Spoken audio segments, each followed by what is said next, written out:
Pemirsa, Pusat Pelaporan dan Analisis Transaksi Keuangan melaporkan ada 1.000 anggota legislatif baik dari pusat, provinsi, kabupaten atau kota yang bermain judi online. Jumlah total transaksinya fantastis, hampir 25 miliar rupiah.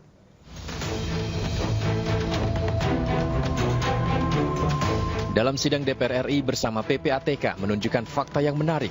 Ternyata maraknya judi online tidak hanya meresahkan di tengah masyarakat saja.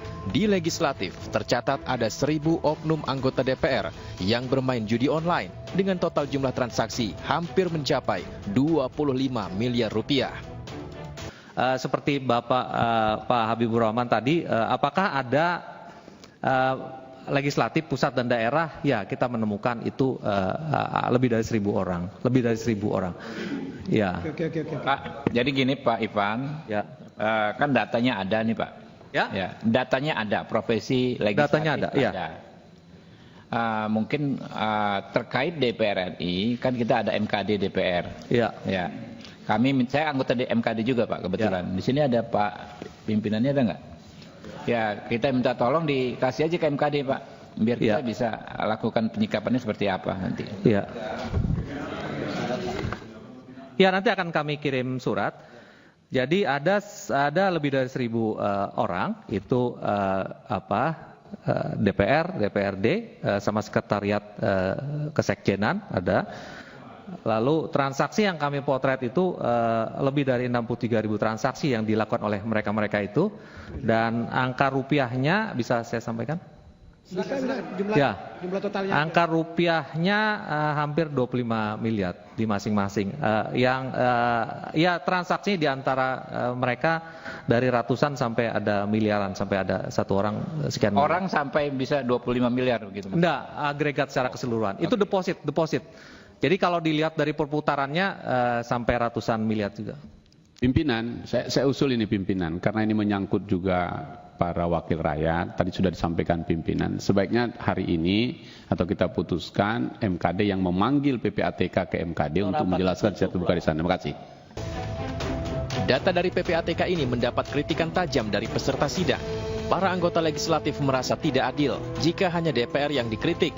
Mereka meminta PPATK juga menunjukkan data judi online yang melibatkan eksekutif dan yudikatif, bahkan PPATK sendiri. Tidak adil rasanya kalau hanya legislatif aja yang disampaikan. Eksekutif, yudikatif juga perlu disampaikan, ya kan? Saya nggak setuju juga kalau hanya legislatif. Bagaimana putaran di sana, di eksekutif, di yudikatif? Jangan-jangan memang sudah merambah ke semua cabang-cabang kekuasaan. Seolah-olah termasuk di PPATK ada nggak tuh Pak yang main Pak?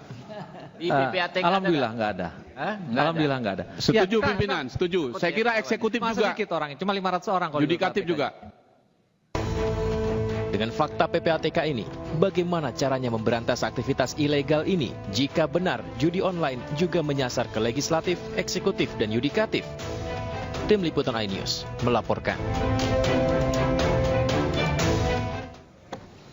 PPATK mengungkap adanya 1.000-an lebih anggota dewan yang main judi online. Anggota DPR pun meminta PPATK untuk mengungkap temuan data tersebut.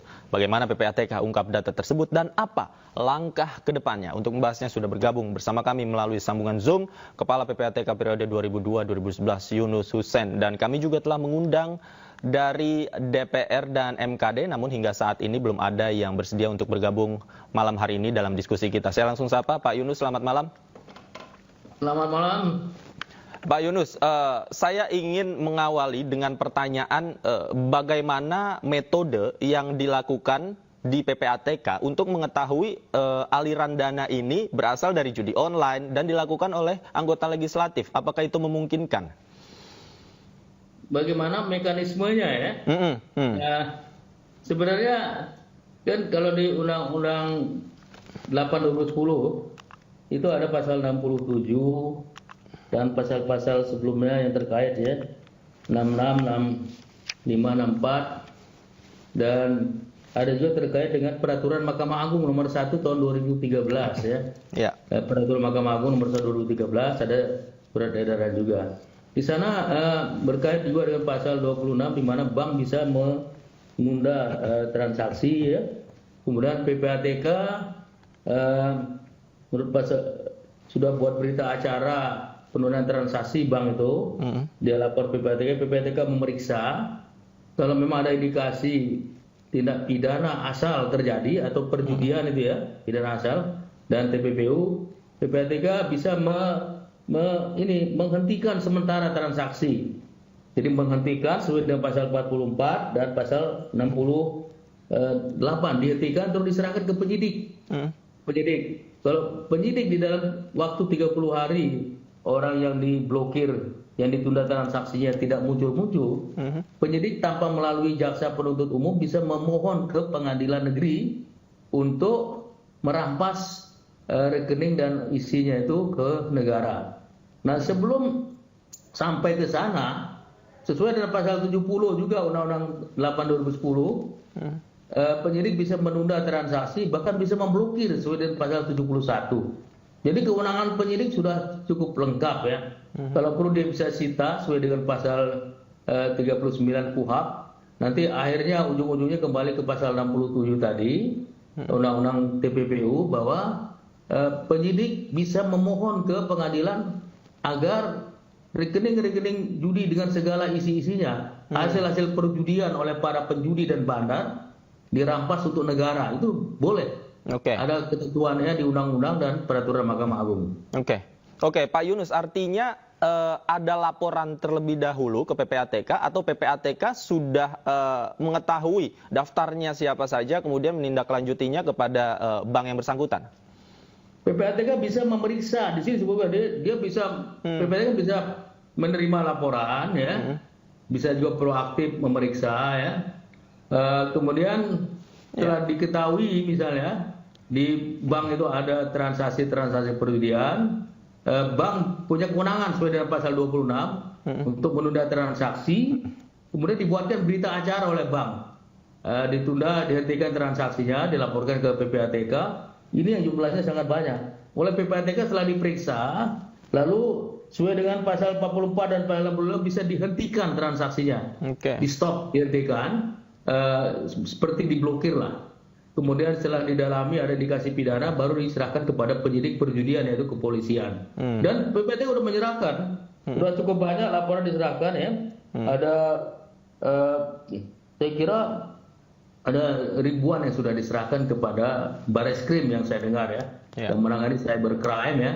Dan mudah-mudahan mereka bisa menangani dengan menunda, memblokir, melakukan penyidikan, dan terakhir mengajukan permohonan sesuai dengan pasal 67 kepada pengadilan untuk merampas aset-aset hasil perjudian tadi, baik oleh pelaku atau oleh bandar, dirampas untuk negara. Nah, kalau untuk menindak bandar tidak mudah, karena bandar itu sebagian besar di luar negeri, sebagian kecil di dalam negeri. Untuk yang di luar negeri ya susah. Lebih baik kalau menurut saya, demand-nya dikurangi di dalam negeri, seperti kata Pak Menko tadi, ada edukasi, ada sosialisasi, mau dengan sekolah, mau dengan tokoh agama. Yang penting demand side-nya dikurangi. Kalau demand-nya tinggi, supply dari bandar tetap jalan, tidak akan berhenti judi itu. Tapi PPATK mengetahui Pak ya, dana ini bersumber dari rekening bandar, mana yang rekening bandar, mana yang rekening pemain. Itu PPATK bisa mengidentifikasinya? Bisa ya, karena di PPATK semua rekening orang tuh ada Pak, termasuk rekening Bapak sendiri juga ada. Termasuk profil yang punya rekening tersebut ya, makanya tadi disebutkan ini anggota DPR, ini eksekutif dan lain sebagainya. Yang buat profil itu bank Pak, PPATK tinggal meminta saja. Ya. Artinya mengetahui profil tersebut dari bank begitu ya? Ya, sejak awal yang namanya customer due diligence, itu bank yang tahu. Profil itu dari A sampai Z, mana nasabah bank yang tahu, PPATK tinggal meminta saja. Kemudian jika data ini sudah diketahui, apa langkah selanjutnya yang mungkin efektif yang bisa dilakukan oleh PPATK?